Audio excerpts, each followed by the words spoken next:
یہ واقعہ میں نے اپنے مولانا کا کئی جگہوں پہ سنایا. تذکر اس لیے ضروری ہے تاکہ آپ کے دلوں میں ایمان تازہ ہو جائے.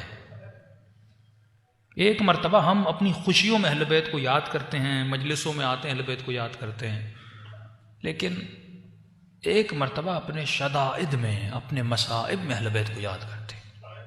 یہ وہ گھڑی ہوتی ہے کہ خدا دیکھنا چاہتا ہے یہ بندہ اس مصیبت میں یاد کس کو کرتا ہے. مولانا صاحب کہتے ہیں مجھے ایجنسیز نے پکڑ لیا، کسی اور کنٹریز کی ایجنسیز تھیں. 65 دن مجھے کال کوٹڑی میں رکھا. بے گناہ تھا کہ میرے ہاتھوں کو باندھ لیا، میرے پاؤں کو باندھ کے مجھے سیدھا لٹایا جاتا تھا، اور جو میرے پاؤں کے تلوے ہیں وہاں بہت شدت سے مجھے مارا جاتا تھا. کہ قبلہ بس شدت اتنی ہے آپ کو بتا دوں کہ اتنا شدت سے مارتے تھے میرے پاؤں سوج جاتے تھے، میرے ناخن وہاں سے نکل آتے تھے. لیکن جب چوٹ لگتی تھی اور شدید تکلیف ہوتی تھی تو میری زبان سے ایک جملہ جاری ہوتا تھا، یا زہرا. میں بی بی کو بلاتا تھا. پھر مارنے کے بعد 3 گھنٹے مجھے اسی طرح اس حالت میں چھوڑ دیتے تھے. کہتے مولانا اللہ گواہ ہے، جب اس شدت میں بی بی کو پکارتا تھا یہ لوگ باہر چلے جاتے تھے، میں یا زہرا کہتا تھا، میرے دونوں ہاتھوں کی کڑیاں کھل جاتی تھی. جب تک وہ واپس آئے میں بیٹھ کے تھوڑا آرام کرتا تھا، پھر آتے تھے، پھر میں کڑیوں میں اپنے ہاتھوں کو ڈال دیتا تھا. کہا کہ کافی دن گزر گئے، بی بی کو پکارتا رہا لیکن کوئی فرج نہیں ہوا. کہ ایام فاطمیہ قریب تھے اور 3 دن باقی تھے بی بی کی شہادت میں. میں اپنی کال کوٹری میں بیٹھ کے رو رہا تھا اور کہہ رہا تھا سیدہ اتنی مصیبت میں نے آپ کو اتنا بلایا، اگر آپ کی شہادت کے دن سے پہلے میں آزاد ہو گیا تو مجھے یقین ہو جائے گا میں آپ کا ہی شیعہ ہوں اور آپ مجھ سے راضی ہو. لیکن بی بی اگر اس دنوں کے بعد گزر گئے اور آزاد نہ ہوا، بس میں سمجھوں گا کہ مجھ میں قابلیت نہیں تھی، آپ مجھ سے راضی نہیں ہو. کہتا رو رو کے مجھے نیند آ گئی. ایک عجیب خواب دیکھتا ہوں کہ میں ایک جہاز میں ہوں اور ایئرپورٹ پہ اترتا ہوں. ایک بندہ مجھے ریسیو کرنے آتا ہے، اپنے گھر لے جاتا ہے، بستر پہ سلاتا ہے، AC آن کرتا ہے. ایک سفر کا منظر دیکھتا ہوں خواب کے عالم میں. نیند سے اٹھتا ہوں، سوچ ہی رہا تھا کہ یہ میں نے کیا دیکھا ہے، کہاں جا رہا تھا، کس جہاز سے اتر رہا تھا.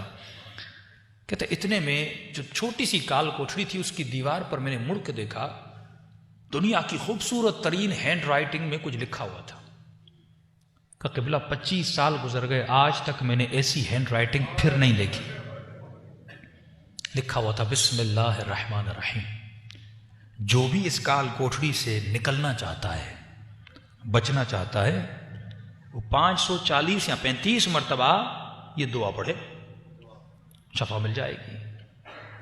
میں نے کہا دعا کیا تھی؟ کہ قبلہ لکھا ہوا تھا اللہم انی اسألک بحق فاطمہ وابوها وبعلها وبنوها وسر المستودع فيها بعدد ما حاط به.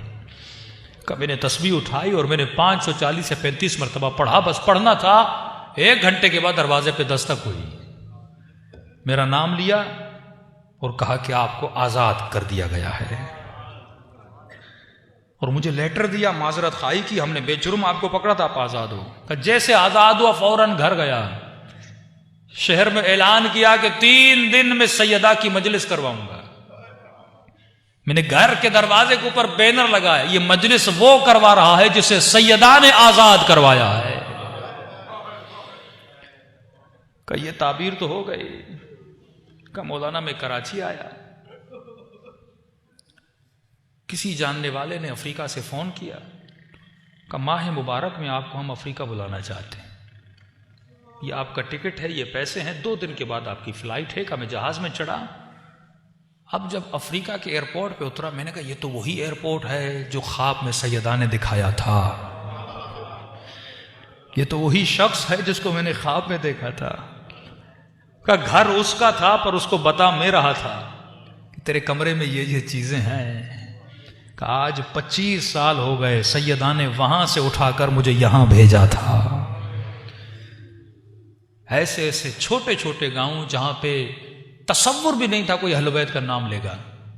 لیکن آج افریقہ میں آپ جاؤ گے، چھوٹے چھوٹے گاؤں جہاں پہ ہیلی کاپٹر سے لوگ وہاں جاتے ہیں، 25 لوگ ہیں، امام بارگاہ بنا ہوا ہے، اور وہ افریقہ کے لوگ جناب سیدہ کا ماتم کر رہے ہیں. جب تم مصیبتوں میں ان کو بلاتے ہو، وہ کہاں سے کہاں اٹھا کر تجھے بھیجتے ہیں کہ جاؤ. اگر تم مصیبت میں یہ تم میں برداشت تھی، یہ قوت برداشت کی تھی کہ تم نے سیدہ کو یاد کیا، اہل بیت کو یاد کیا، اب ہم تمہیں ایک ڈیوٹی سونپتے ہیں کہ جا ہمارے دین اور مذہب کا مبلغ بن. تو میرے عزیز، صرف خوشیوں میں نہیں، فرمایا شیعتنا خلقو، ہمارے شیعوں کو ہماری بچی ہوئی مٹی سے بنایا گیا. وَعُجِنُوا بِمَاءِ مُحَبَّتِنَا، اور ان کی مٹی کو گوندا گیا ہماری محبت کے پانی سے. یعنی اس وجود کے رگ رگ میں اہل بیت کی محبت ہے، لیکن یہ محبت پریکٹیکلی نظر بھی آنی چاہیے. تو جب بھی مصیبتوں میں گرفتار ہو جاؤ تو میرے عزیز جناب سیدہ کو آواز دیا کرو.